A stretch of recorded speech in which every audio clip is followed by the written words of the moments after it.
Hello. Hi, everyone. Gosh, you guys are already here.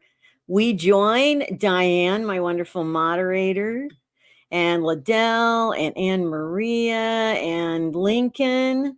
Welcome in, everyone. This is great. Happy Saturday. Happy Saturday.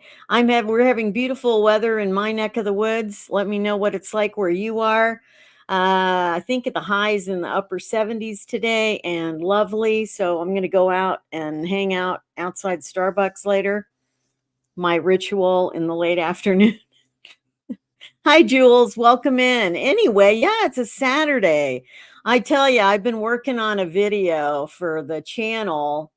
I've been making a lot of changes in my apartment and got rid of a couple things. I've put up some stuff for sale on Facebook Marketplace, and things are happening. I am jumping in. Anyway, yeah, September's great, Dennis. I know. Hi, Rhonda. Welcome in. Inquisitive Elder Gals rule. Yes, we do. Lavender Chic. Welcome in. Leisure. Yeah, so hopefully most of you are having good weather. I think one of you said I missed it. It already went by that you were not having great weather there. But anyway, it is September. It's literally what fall starts on the 22nd or something. So we're only like a week away from official fall. Hi, John. See you too. Welcome in. Cynthia, welcome. Kunti, welcome from the Netherlands. Where are you, in Amsterdam or out in another city, Quinty? Carol, welcome in. Happy life. It's raining. Isn't it raining a lot in Vancouver, BC? I used to live in Seattle and I went to Vancouver many times and it was mostly raining. So Philomena, welcome in. Okay, so we'll get started with like I said, I've been busy. I've been making a video not for this. Oh, you're in Amsterdam?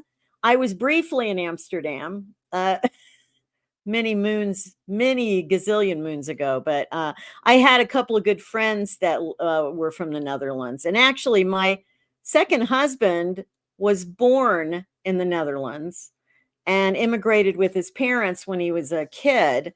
So technically he was born Dutch. And, so I have a connection, a warm little place in my heart for the Netherlands.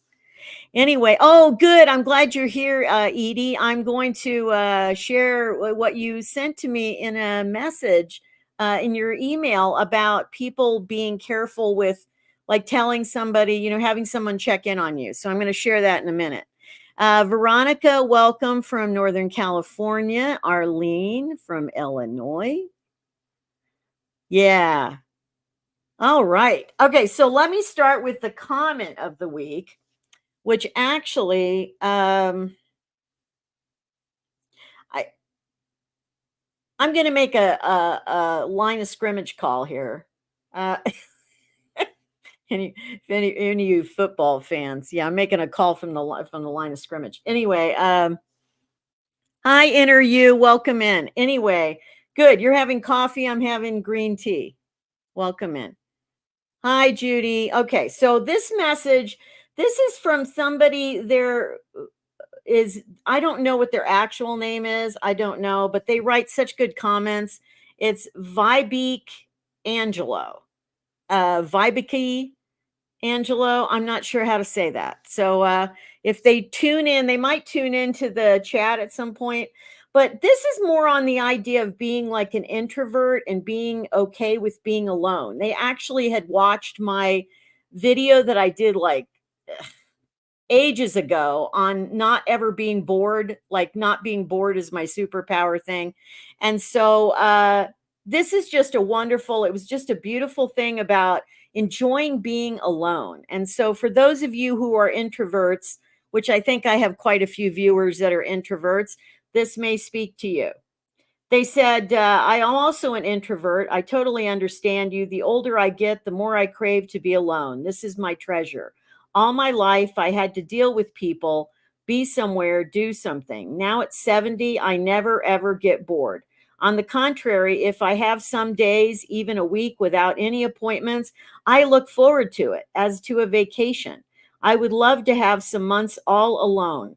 Where I connect with my childhood is when the rain is pouring down, and I love having time just to sit down and be in it. Just look at the rain, or even better, go out and be part of the weather outside. Reading, sometimes painting, being on YouTube and other channels, contemplating, be a little bored, or be really sad. That's okay too. It's all about being yourself and nothing else, just being. That's just beautifully said. And I told them so when I responded to it. But yeah. Oh, wait, Cynthia. Oh, you're adjunct teacher. I was adjunct faculty too, Cynthia. But anyway, I just thought that was beautiful about being alone, isn't it? About enjoy. See, that's how I feel. When I read it, I thought they do get it. They get it. That's like, I love being alone. I like knowing that I can do anything I want in the day. I can go outside and be outside. I can be inside and I can read a book, or I can watch a movie, or I can play music, or it's wonderful. But they just very poetic. And if they join the chat, I don't know if their name is Vibeke or Angelo or both. I don't know. So anyway, kudos to them. Anyway, let me catch up over here and say hi to Dennis. Okay, and I've said hi to all the rest of you. Oh, that's great, Cynthia. You're going on an overnight in the mountains alone. There. What do you teach, Cynthia? Let me know.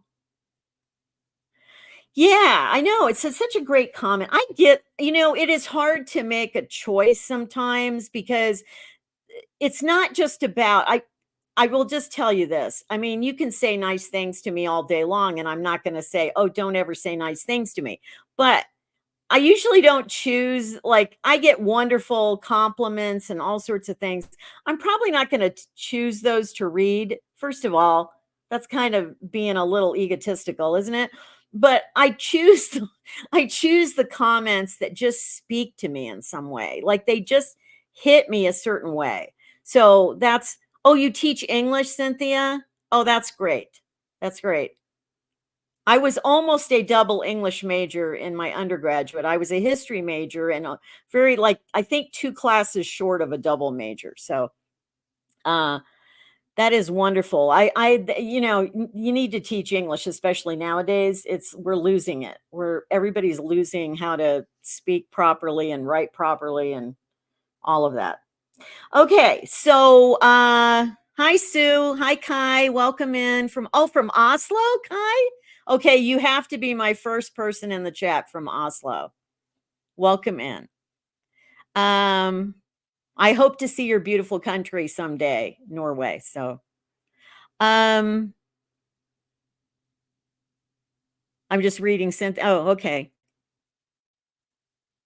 Yeah, I was adjunct Cynthia for 13 years and I loved it. Loved it. But what I didn't love is the uncertainty of it, the low pay of it, the no benefits part of it. There was a lot of things that did not help me in the long run, but I did love teaching, or I wouldn't have done it for 13 years there. Okay. Let me go ahead and get to Edie. I hope, Edie, you're still in here. Oh, James, quickly. Oh, hi, welcome in, James. I know you're in Arizona, right? Anyway, that was in 1965 that my dad died. So when I was 10. Oh, you get but how does that translate to, like, how many classes do you teach? And, like, see, I don't know exactly what my hourly thing was because they paid in a weird way in Arizona. So uh, when I taught 4 classes, I think my take home pay was about 2,500 a month if I taught 4 classes. So that's still not great. But anyway. Oh, good. Okay, Edie, you're still here. Edie is in the chat as Ray, but she's not Ray. That was her husband's name. So, anyway, okay, so let me talk about what Edie said. I'm not going to read her. She sent me an email, and she's actually sent me a couple of emails. She's a really wonderful lady. Anyway, she shared with me a couple of things. Well, a couple of people, if you watched my video Wednesday, I talked about, kind of like your toolkit for, if you're approaching your older years and you want to have plans in place, this is what you do. I wish I should have done a longer video and included more, and probably I'll do another like edition of it here at some point. But she brought up a couple things, one of which a lot of people had brought up. And so I just want to bring it up in the chat in case you guys didn't read the comments. But when you're alone and you don't have anybody to leave anything to, and you don't have a lot of assets, in other words, you don't have a car, you don't have a house, you don't have, bigger assets, and you just have a bank account, basically, or a savings account, you can actually do what's called a payable on death form at the bank. Usually, I think most banks, I don't know about overseas, but I know in the US they do it. Oh, hi, Zane. Is it Zini or Zane or Zine? I don't know. Anyway, hi from South America. Welcome in. Anyway, and so payable upon death means that if you die, the person that you've designated is going to get your funds out of your account, just has to present usually your death certificate to the bank and then their own identification, and then they can collect your money. And that's a way of avoiding having a will, which if you don't, unless you have a lot of assets, a will is more cumbersome and costly because you usually have to go through. There are sometimes some states, I think you can just probate it yourself or somebody can probate it for you, but most of the time you need an attorney. So this is just payable. It's called payable upon death, POD. So just in case I did not include that in my video. I wish I had. So anyway, but the other thing that Edie brought up, which I think is a really good and will kind of start a conversation here with us, is that when you're getting older and you really don't have any family around or anybody close by where you are, that a lot of people's fear, I don't know about you, but it's kind of one of my, wouldn't say it's a fear. It makes me a little uncomfortable. Let's say it that way. That basically means that if I died in my apartment and I didn't have any connections with people, then how is somebody going to find me? And I have to say, this is a very real thing. And I don't even just mean if you die. Let's say you fall and you don't have like a life alert or something. Now, the apartments I live in here, we have a life alert thing.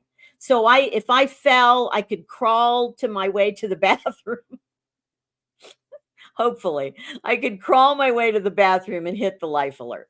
But what she was bringing up, which is really a good safety issue, not only for if you died and you want somebody to find you, but also if you're injured.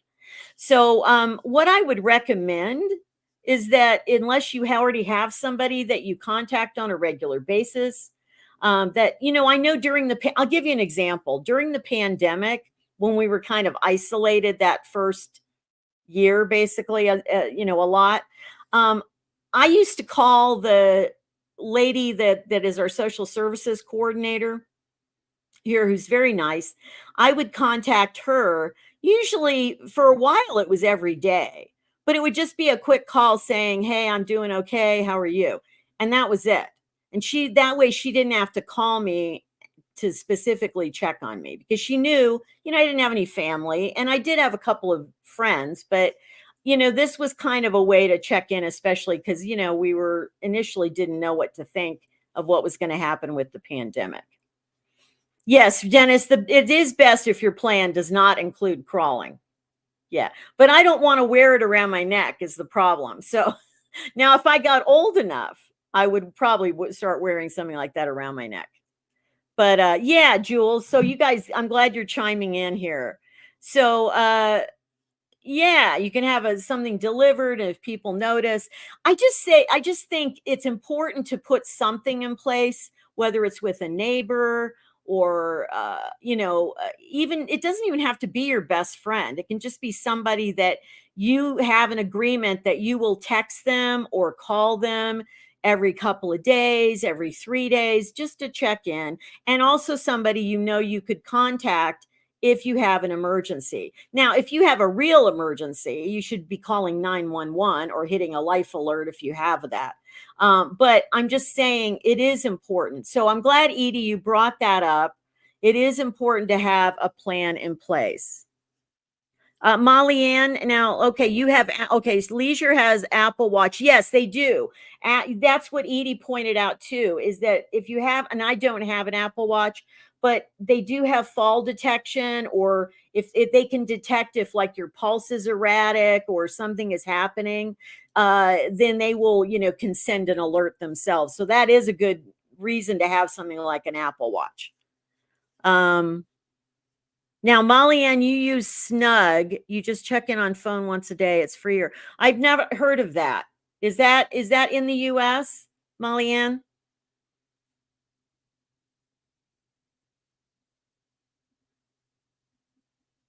Yeah, good, good, Annie's. You guys liked my crawling imagery, apparently. Yeah. Yes, I always have my phone. If when I go out for a walk, I always take my phone with me, because if something were to happen and I fell or something like that happened, yes, then at least I can call 911. Um, James, how long to keep like on like list? I don't know what you mean by that, James. Sorry. Um,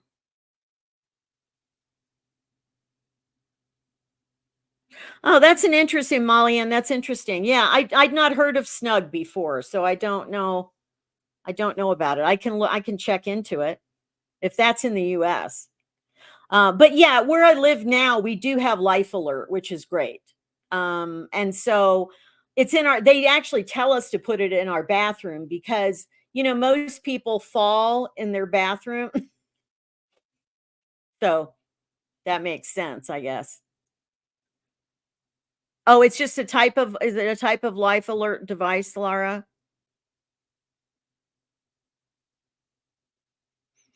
Yeah, now where I live now, Anne Maria, again, but again, I won't be living here a whole lot longer. So when I move to a regular apartment, I won't have that. But yes, where I live now, if no, if they have not heard from you and the office tries to call you or come knock on your door and you don't answer, they have keys. So they can, be here to open the door or whatever. Key hand. Lip key hand. I still don't know what you mean, James. Sorry. Laura, yes. Okay, great. Anyway, so yeah, I just wanted to share that because Edie shared it with me in an email, and I thought it was really good advice to talk about that. I mean, I've kind of had that in place for the last 6 years myself, but I realize a lot of people may not have somebody that would check on you, or if they didn't hear from you for a period of time. It doesn't even have to be like a life-threatening emergency. Let's say you were sick and you just, maybe you're just not well enough to even try to go out or anything, at least having somebody check on you is a good thing. So, yeah, so I thought I'd bring that up. Some of you may be younger and this is not a big issue for you, but I have to say it is also one of the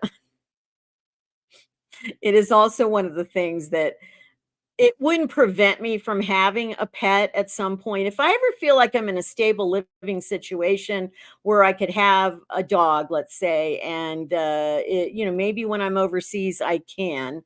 But one of my fears has always been I don't want to die and have my dog eat me. Okay, I'm just saying it. I'm just putting it out there. It does happen. I'm just saying, it does happen. If they don't find you for a few days and your animal's in there, okay, just, didn't want to go there, but I always think about that. So if any of you have pets, I'm sure you've thought about that. It's not their fault. It's just not their fault. Laura, you're in New York City and have a caseworker from the Jewish board checks in. That's great. Yeah, sorry, Cynthia. I'm sorry. I don't know. I have a weird sense of humor. And so I don't want to think about that really either. Cyn- well, we weren't talking about just that. We were talking about if you have an emergency or injured or something. So I know, Karen. Yes. Sorry. No, I think both do, Dennis. It could happen. I have a neighbor that He just got back after being in a nursing home for like 2, 3 months. He has a little dog that was being, she's adorable. She was being cared for by the other neighbor on the other side. And the thing is, he came back, but the thing is, he has a tendency to go back in the hospital every few months. And, hopefully, he has, I think he does have somebody that would check on him. So, which is good. But, his poor little dog's in there and yeah.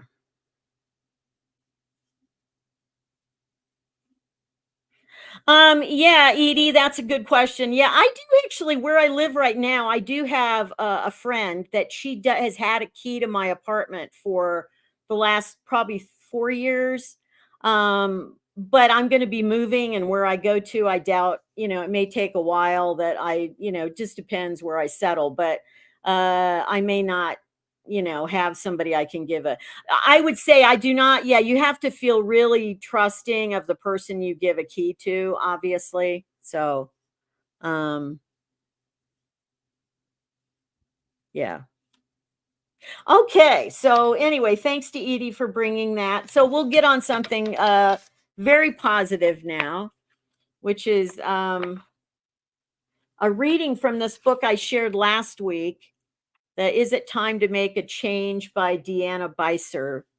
I'm not really sure how to say her name, um, but this is a wonderful reading about success, and it just kind of hit me. I go through this little book sometimes, and I just find the thing that makes me just go, oh yeah, that's something good for today.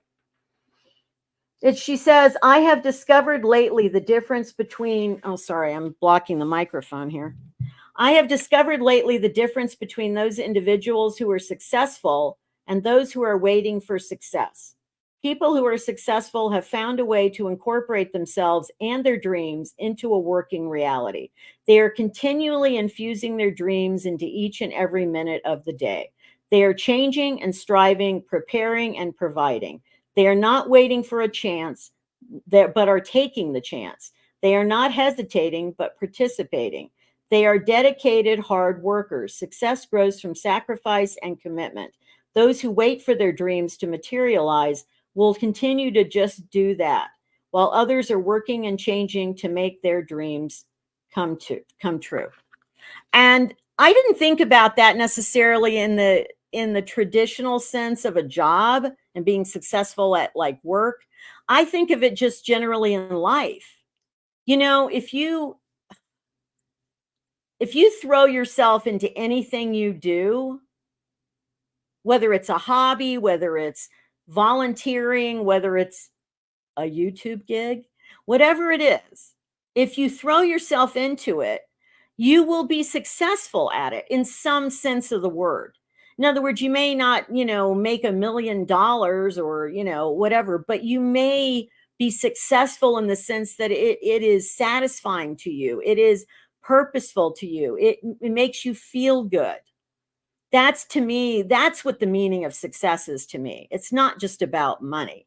It's about what you get out of it and the pride you take in what you're doing. I think that's really important. So to me, I read that as like not just doing a regular job, but the way you live your life, being successful at life. Yeah, Annie, I've known people, you'll hear somebody, I'm sure all of you have had friends or somebody that says along the way, they go, well, I hope someday I'm going to do this. And that's a really common thing, but how many people actually act on that? In other words, they say, I'm really hoping that, but do they act on it? Because, everybody has dreams and dreams are great.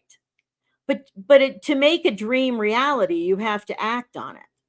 You don't just hope and wish for it to happen. Yes, Dennis, that's true.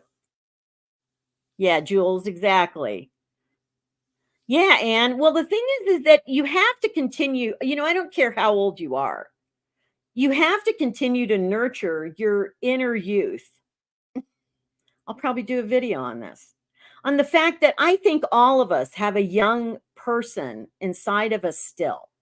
When we were the person when we were young, there is an aspect of that that is always with us. And as you get older, I think you have to nurture that and build that up inside yourself because I think, is it Cynthia? Yeah, Cynthia, about teaching. When you're teaching, this is the one of the things I loved about teaching community college is that it kept me so young thinking because I was constantly interacting with young people. And so, but when you're not necessarily in that kind of environment all the time, you still have to think in some ways like a young person while it's still acknowledging that, you've put in a lot of years. You have a lot of wisdom, you have a lot of experience. Yeah, you have to plan, and I am like a hardcore planner. Like I mean, you should see my list that I have for the whole move thing. The whole move, relocation, everything. There are lists in action right now.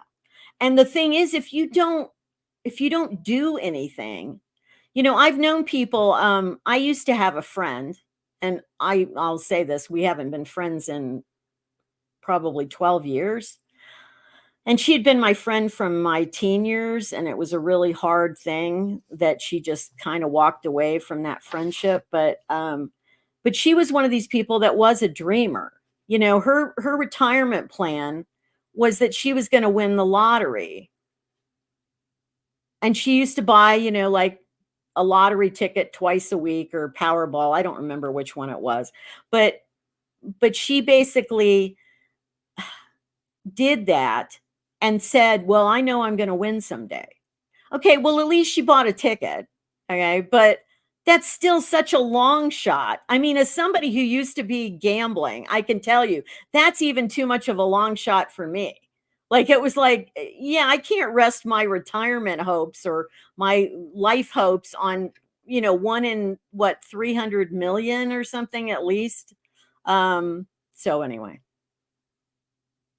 Cynthia, I'm not keeping it a mystery. I don't want to talk about specifically where I'm going until I know I'm really going to get a place there. And then I just am like, it's like a superstitious thing with me. I don't like to put it out there because, I have this channel and then people say, "Oh, well, why didn't you go there? Or why didn't you do this?" And so I don't want to say something till I know it's for sure.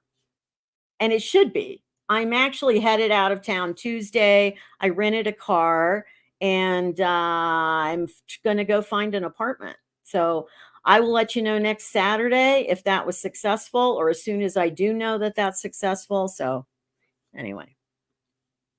Wow, interview. Your sister won a million. Okay, don't perpetuate this for people, but that is great that your sister won that. That's great.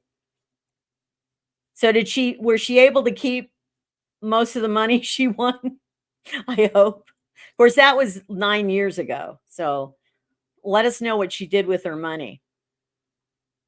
Uh, yeah.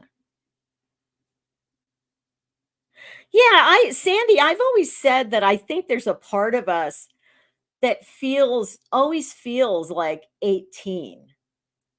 I can tap in really easily to my 18-year-old self.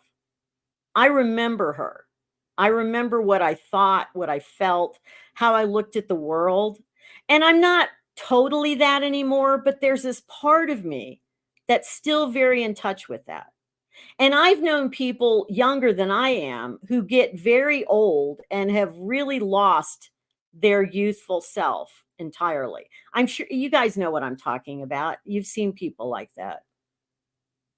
Yes, we join. That's a good one. I had a boss who used to say, if you fail to plan, you plan to fail. Yeah. You got to have a plan and you got to act on the plan.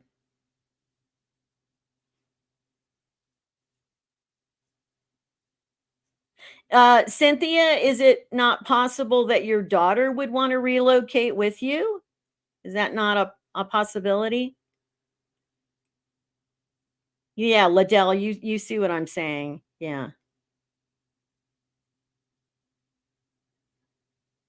Anyway, so it's something really to think about the whole idea of what does it take to succeed.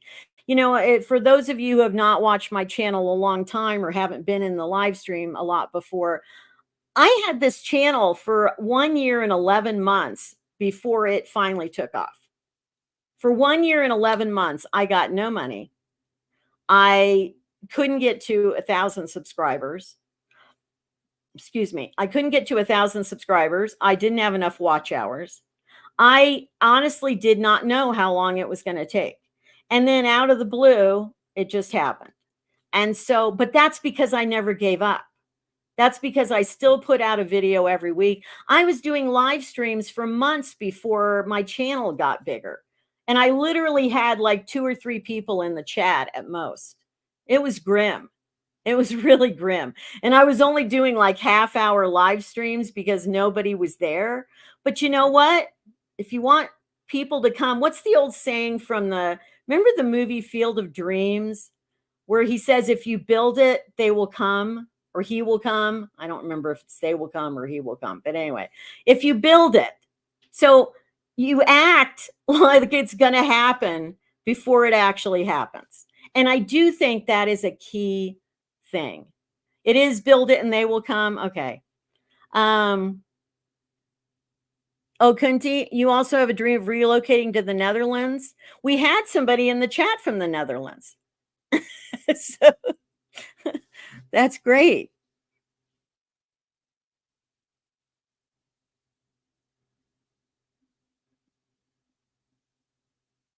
Okay, interview. Yes. Trying to have a plan. That's good. Laura's son's 27. Oh, well, I hate to say it, Laura, that's not uncommon in today's world.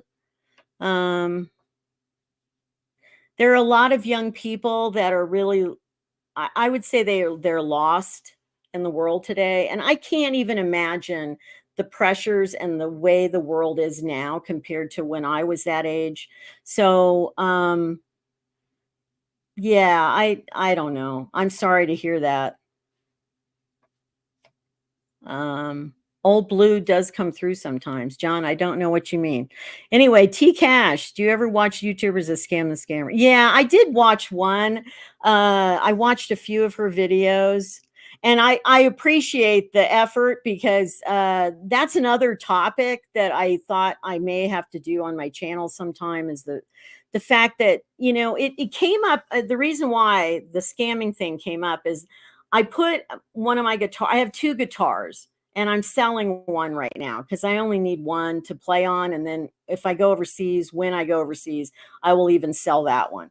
But so I put my guitar up for sale on Facebook Marketplace, but it was my local it is my local group. So it's not, it's a little more filtered. You have to join and get accepted and whatever to be part of the group. Well, I put it up for sale, and right away I got a message from a person that said, "Oh, I really want this for sure. Like I'll get it tomorrow morning." But I know that that's what the scammers do is they'll send you an immediate message, and then it really sounded like a scam. And I never give when I do stuff over Facebook, I never give out my phone number. It's literally just through messaging. And so but anyway, yeah, I kind of thought the person was a scammer. And so I sent a message back and I said, "Sorry, this really sounds like a scammer." And then the person sent me another message back and like gave me their whole bio and like they lived and where they lived and whatever. And they said, "No, I'm not a scammer. I really want the guitar." And then they sounded like a real person. And so then we communicated. I have not, he wasn't able to come out today to get the guitar, but he did send me a message and say, I'm having a family thing today that came up, but I maybe do it tomorrow or whatever. So that's fine. But I'm very aware of how much more opportunity there is for people to scam us nowadays than there ever was. A lot because of the internet. And so I really, there is a lot of, I'm naturally cautious anyway. I had somebody that sent me an email, because my business email, it is a separate from my actual email that goes with my account, but I have a separate business email. And that's how like Edie contacted me. And I usually get I get some emails once in a while, but I did get an email from somebody this last week, and they just said, "Oh, I have so much in common with you, and I'd really like to talk with you. We're the same age, and I'm thinking of relocating and blah blah blah. And here's my phone number. Give me a call." Okay, so I don't do that. I'm not calling. Now, if I know people, if I get to know you viewers over, the next year, and I know you're pretty trustworthy, then yeah, I might consider that someday. But for now, especially, no, I don't call anybody. I'm not doing that. So, you never know if somebody's just trying to scam you, and that's their way of doing it. So I sent back a nice message and I said, "Sorry, I don't do that. I don't call people back."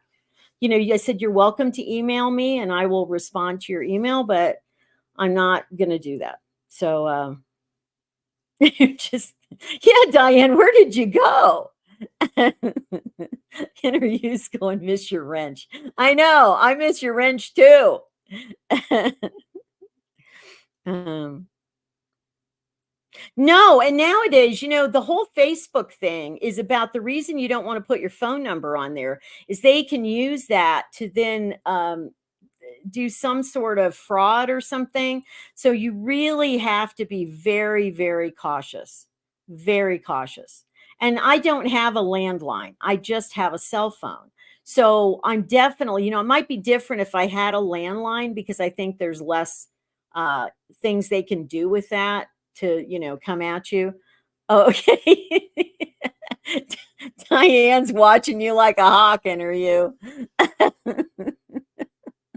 You're so funny, Diane. Um, yeah, and I do think I need to do more research on this myself. I mean, I know that I'm naturally very cautious, but you do, it wasn't, you didn't have to worry about this stuff nearly as much when I was young. That's for sure. I mean, there's always been scammers, but they didn't have the reach they do now, the ability to be really sophisticated in their scams. So, yeah. Day hiker, welcome in. Yeah. Well, I don't know what you guys think about it. I don't own a house, so I don't have skin in the game on this, but keep hearing that there's going to be another housing bubble crisis, that it's going to crash like it did in 2008. I don't know what you guys think of this. I don't know enough about the housing market, as far as economics, to really understand that that's really going to happen. I guess prices have come down in some places, but we can all agree that the prices of houses is way too high in the United States, as it is in many other countries, by the way. Australia has the same problem.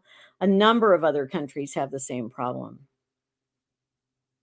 Oh, okay. Thanks, John, for clarifying. Come out of the blue. Okay. Yeah, and if you're older, people just, I hate to say it, a lot of older people are vulnerable to scams much more than you are if you're young. But yeah, I've gotten those too, Sandy. Beware of getting emails that they say they're Amazon. I caught that immediately. I just delete that stuff. Yeah. Oh, yeah, Edie, in the Bay Area, definitely. Well, in most, I was looking, I'll give you an example of how bad prices have gone up. And I don't mean of houses, I mean just even of apartments. You guys know I used to live in Flagstaff, Arizona back in the 90s. I've shared that before. And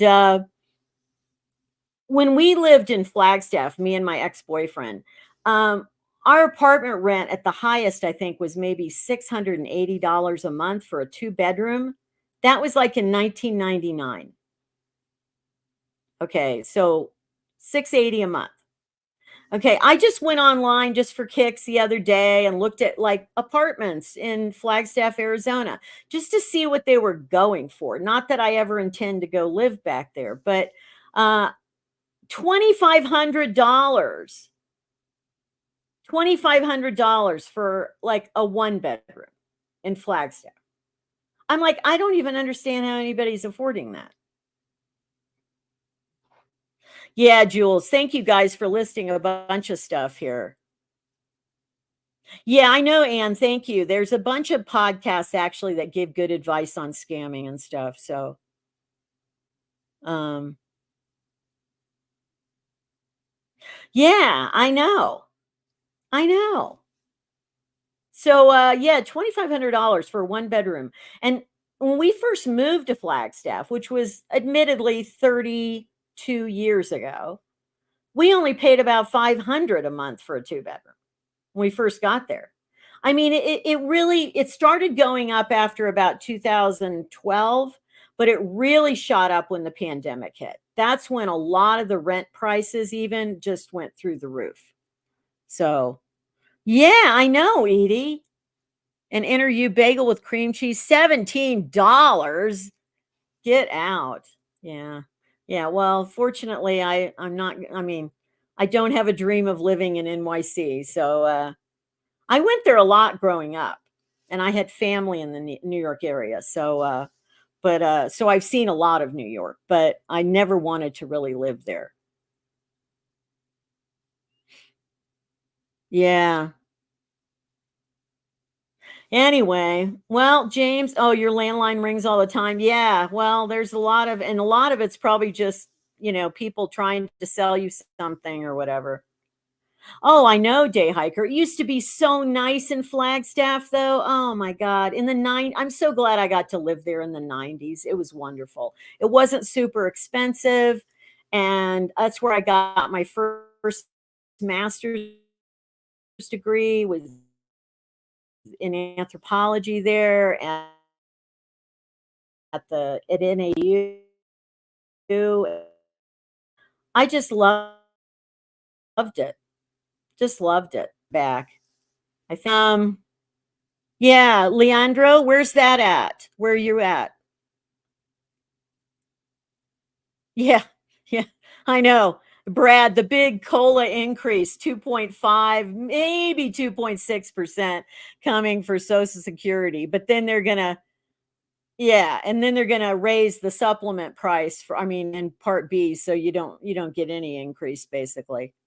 Um yeah, Laura Bisbee was nice. I've been there a couple of times when I lived in Arizona. Oh, you're from Brazil? Okay, so your prices are going up a lot too. Oh, my goodness. Yeah, well, I think it's happening in a lot of places in the world. But it can't sustain that. If people aren't making enough to afford housing, that's just going to worsen housing crisis, basically. So it's kind of scary. All right. Well, one last thing I'm going to ask you guys. I have a question. This is a question for all of you, so get ready to answer. This is a serious one, but I think it's important because we've all overcome stuff in our life.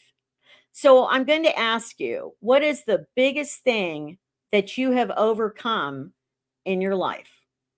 What is the biggest thing you have overcome? Now, by overcome, it means you've gotten to the other side of it, basically.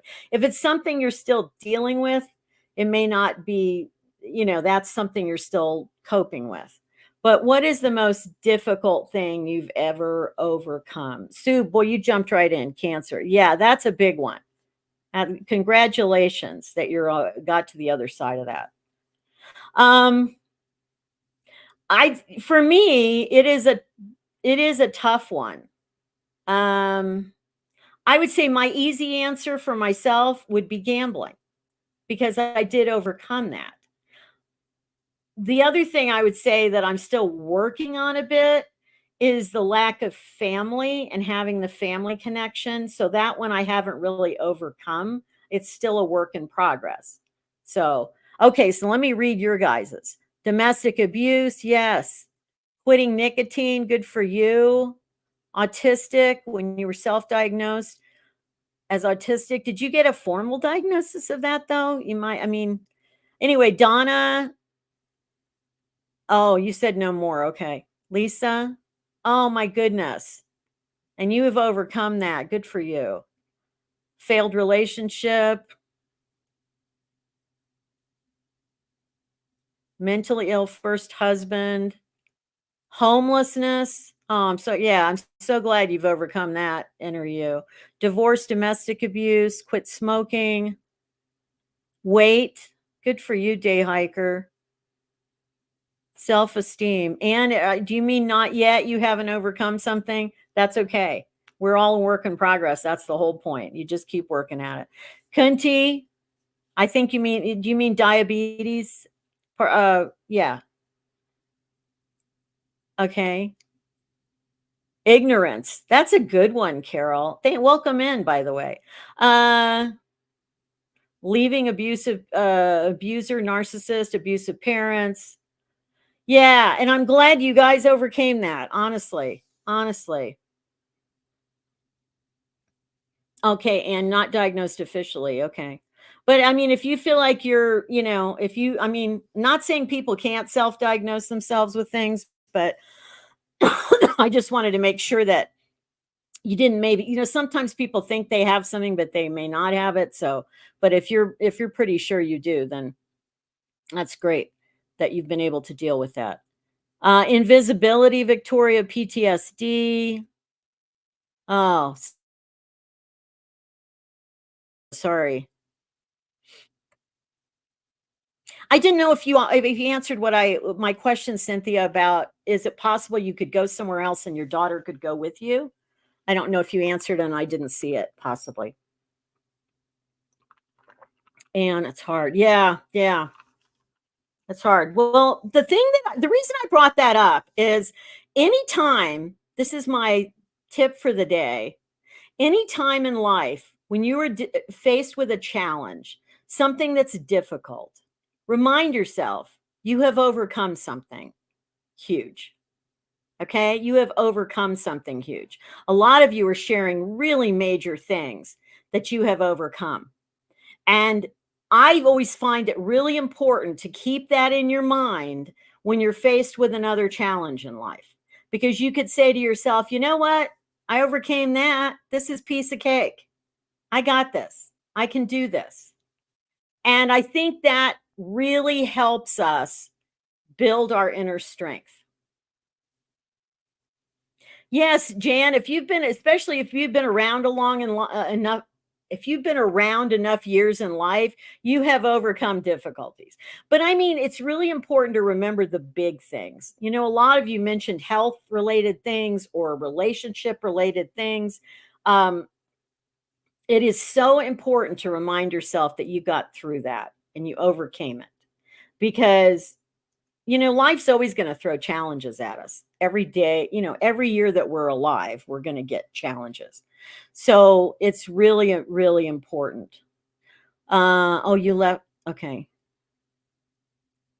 Oh, she loves the city, Cynthia. Thank you for answering that. Okay. Okay. Accepting Huntington's. Oh, Christina, I'm sorry. I know that's hard. That's hard. I used to work for a lawyer who had that or was getting that because it's hereditary, right?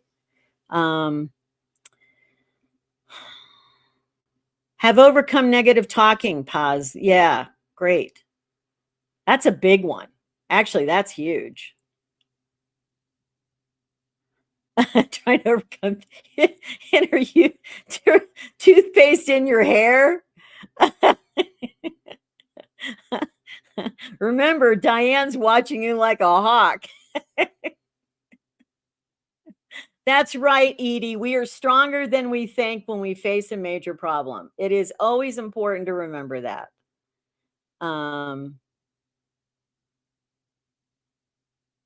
Oh, and you have been a hoarder as well, and you overcame. Oh, that is a big thing to overcome. Big one. I really, really acknowledge that. That's really great. How many days till Christmas? I'm sorry, Jordan. I don't do a countdown till at least October. um, Anyway, I brought that up because I just thought it was a good reminder. Yeah, it is. I know, Christina, it is hereditary. It's a really ugh,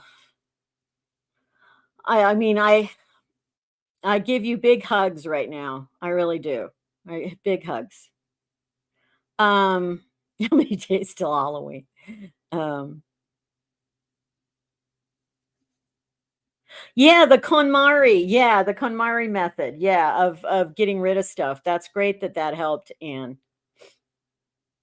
I'm dealing with God, I have I live in a tiny little studio, guys. When you see it's not this Wednesday's video, but the following Wednesday's video, you're going to see a little bit more of my apartment probably. You see how small it is. It's tiny, and yet I still have a lot of stuff that have just got to go. I'm really in that like mentality right now.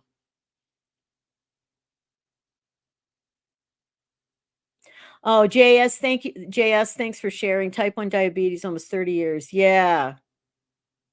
Oh, yeah, I know that's gotta be difficult. Yeah, type 1, people don't realize type 1 diabetes is very different than type 2 in the sense of it's much more you have a lot more issues with it, and it's can often be brittle or hard to control and things like that, so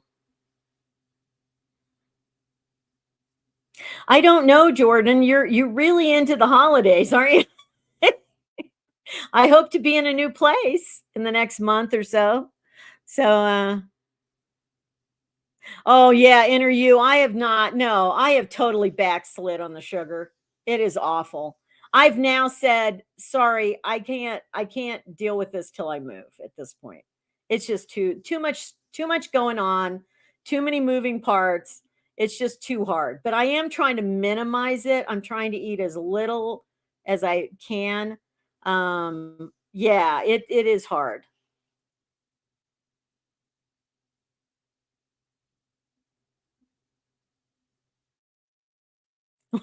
Dennis, yeah, he's not in the chat today apparently. Uh, I'm just reading all your comments over here. Sorry, guys. Yeah, everybody's asking about holidays. But anyway, yeah, we got time enough for that. But yeah, I don't. I expect to have a pretty quiet holiday, to be honest with you, because I doubt I'm really going to be with anybody at all. And I'm fine with that. I spent many Christmases alone in the last 20 something years. So I'm totally okay with that. Yeah. Oh, that's good, Donna.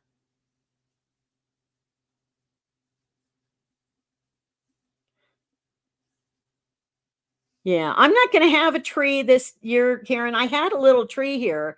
You probably saw it if you look at old videos from last year when I did Vlogmas, there was a tree in that, like a little 3-foot tall artificial tree, but I got rid of it. And then I thought, I'm not buying a tree for like one Christmas. I'm just, so, yes, Enter You, thank you for reminding everyone. I will be doing a Christmas Eve live. We will decide on a time for that as it gets closer. I don't know exactly. It'll probably be in the afternoon, my time, because for those of you that live on the East Coast or maybe even overseas, we could even do it.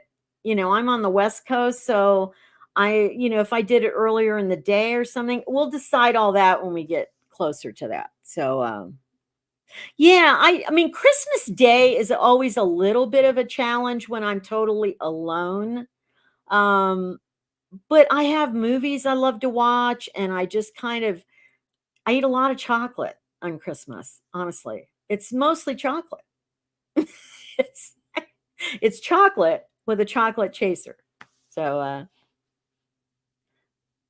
I know, A Christmas Carol. I'm with you, Laura. I watched the old 1951 version, the really good version of the Christmas Carol.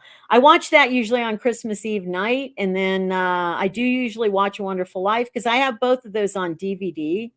So we join. My email address is in the description of all my normal videos. It's not in. It won't be in the description of the live stream, but if you just look on my last normal video from last Wednesday, it's in there. So Yeah, everybody wear your Christmas jammies to the I don't have Christmas. Maybe this year I'll have to have Christmas jammies. I don't know. I know Alistair Sims is the best version. That's the one I watch. And you know what? Every time I watch it, I always cry. I always cry. It's so beautiful. The message of it is so beautiful that it's like good tears, happy tears.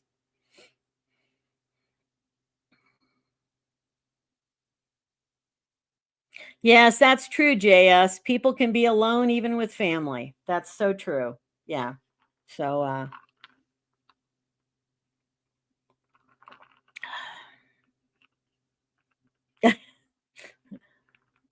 well, EJ, you could look at it that way. I actually am not, I'm not religious. So to me, but what I love about Christmas is because my mother was big on Christmas when I was growing up, and we always had a wonderful Christmas. And it's to me, it's a day about to me about the fact that I don't know how to explain it. We really should be thinking of the good we can do in the world on that day. Like that's what I focus on because to me that is the meaning of Christmas. I mean, if you're religious and you think of it in that terms, it's also that's when Christ was born, according, not probably technically, but that's when it's celebrated. And that's when he was born and his message was one of hope to the world and healing and goodness. So even if you take it out of the specific religious context, as if you watch a Christmas Carol, it really is not very religious. It's about the whole idea that we're there for each other. If you can do something to help anyone, then do it. And to me, that's a beautiful message.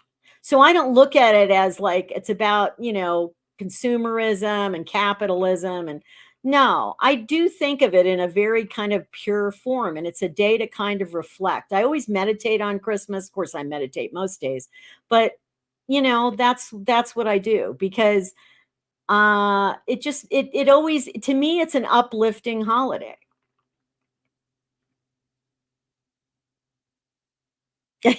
Yes, JS.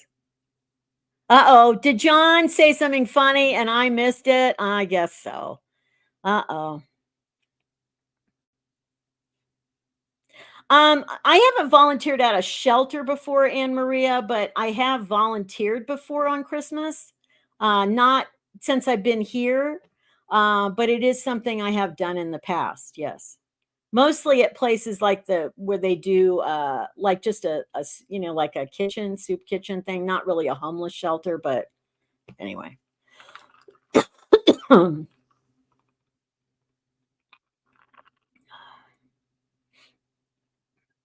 Yeah. Anyway, well, I noticed Istanbul wasn't part of this today. She just moved, I'm sorry, to Toronto. So hopefully she's settling in well. And if she watches this afterwards, hello, Istanbul. And she's my other moderator. So I hope she's doing well.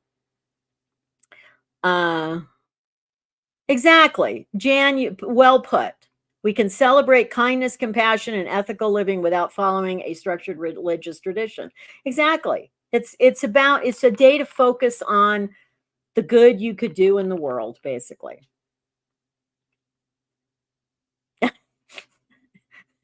And then Dennis mentions there is football. Hi, Manu. Welcome in. We'll only be on about another 5 minutes or so, but welcome in. Yeah, but for those of us that are alone, Christmas and the holidays in general can be a big emotional trigger. And I will probably do another video on that when it gets closer to the holidays about things you can do or things to avoid doing around that time of year that might make you feel worse. Um, so, that's something I'll talk about more. Christopher, thank you. I'm your favorite baby boomer. Keep moving forward. That's right. Yeah. Oh, good. Glad, James, how are you feeling today? Are things going well for you? I know. And we're heading up on what I call the chocolate holidays. The chocolate holidays start with Halloween and go all the way through Mother's Day. Chocolate holidays. That's what I call them. Hi, T Cash. Welcome in.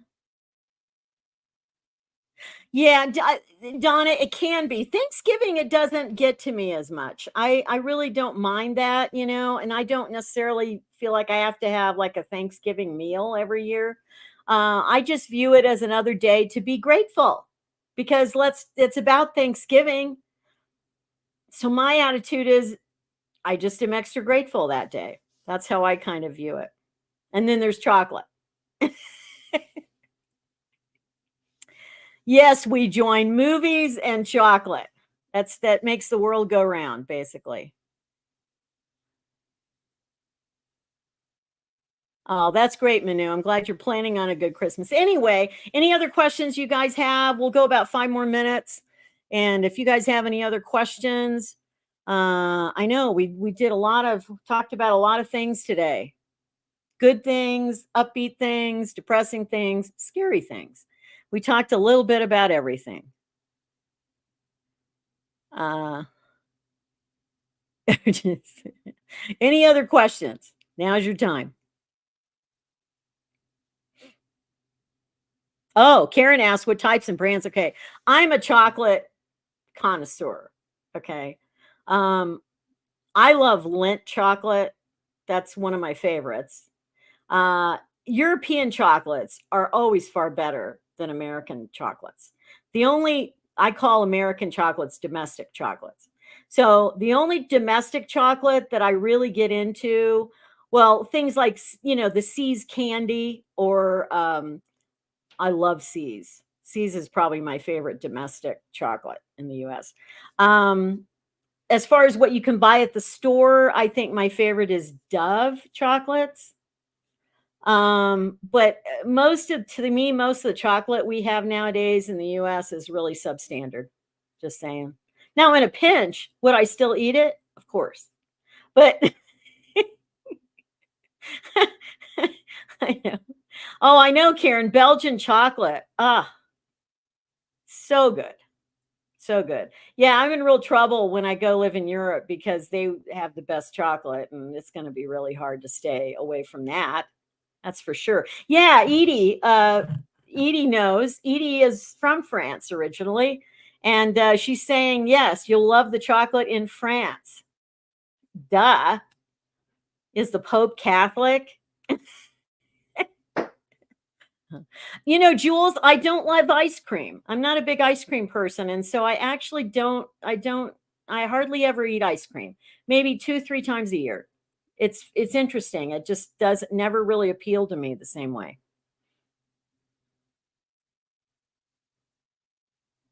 Yeah, Laura, Cadbury, Lindt, and Dove. Now, the Cadbury from Great Britain, UK, is better than what we have here. They do sell Cadbury here, but it is much better in the UK. Hi, Mary. Yeah. Boy, you guys, you're gonna get off this live stream and you're gonna want to eat. I'm just saying, you're gonna want it. uh, yeah, of course I love chocolate cake. Are you kidding? Oh my goodness. There's so many different kinds of chocolate cake too. So um I know dark, but I mean, I know Karen, dark is good, but have you read the information in the last couple of years that have come out that they've found all these horrible levels of like lead and things like that in dark chocolate now? And so I guess there's something in the manufacturing process. There's a lot, and I don't know if that's just in the US. It could just be in the US, but anyway, just saying. I'm not a big fan of dark chocolate. Again, in a pinch, would I eat it? Yes.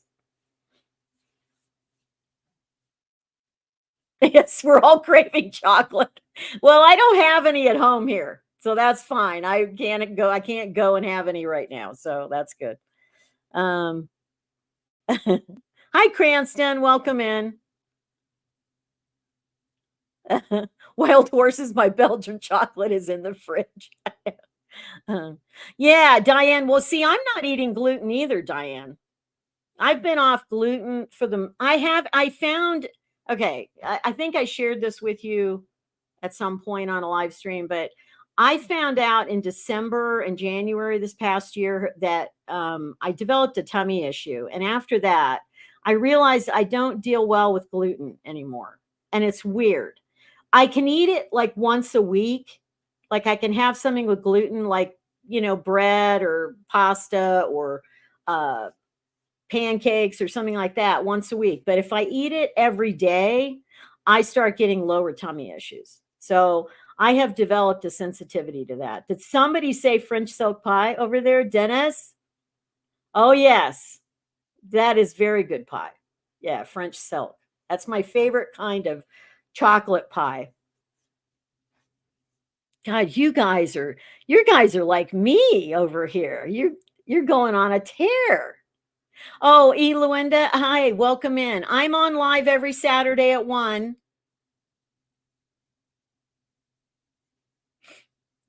Yeah, Russell, Veronica, thanks for mentioning Russell Stover's. Russell Stover is an okay chocolate. It used to be better. They've done something. It's just not quite as good as it was, but Russell Stover's okay.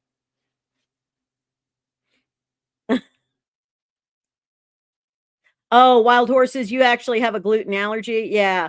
I have never been tested for it. I'm just basing it on my reaction when I start. Like I just about 2 weeks ago, I was eating a bunch of gluten like almost every day for about a week or two. And tummy started to go nuts. And then when I gave it up, tummy settled down.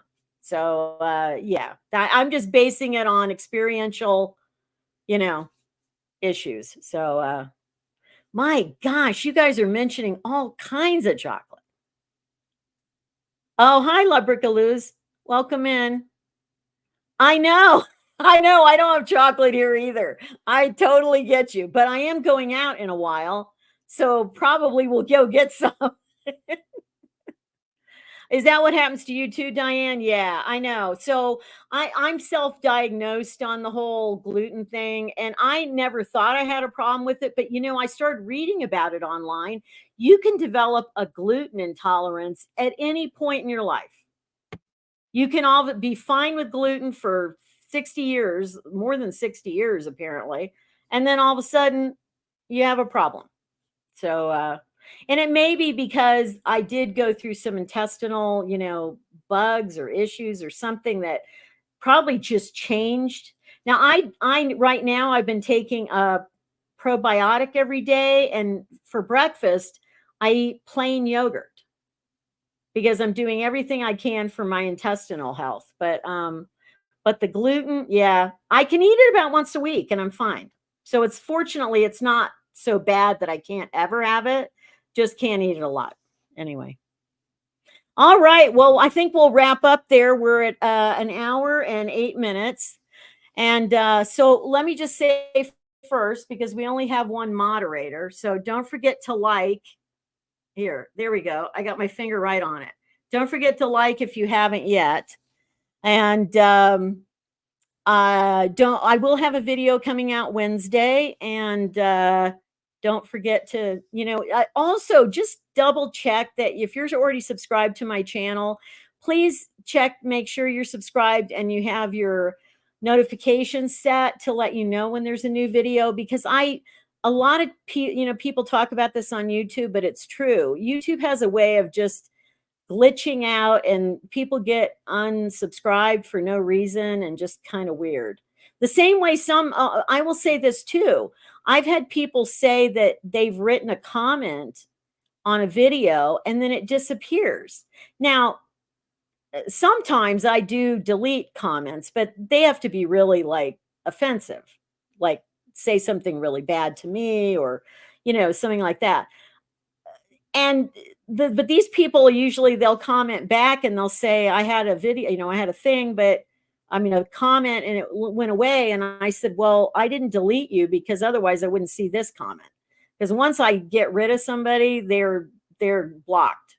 So I don't know. I think YouTube has some glitches that go on. Anyway, just double check that. But let's see. Oh, so anyway, yeah, thank you, John. And yeah, so anyway, thank you to all of you joining in today. I really appreciate it. I know we bounced around a lot, but so yes, Victoria, you were so right.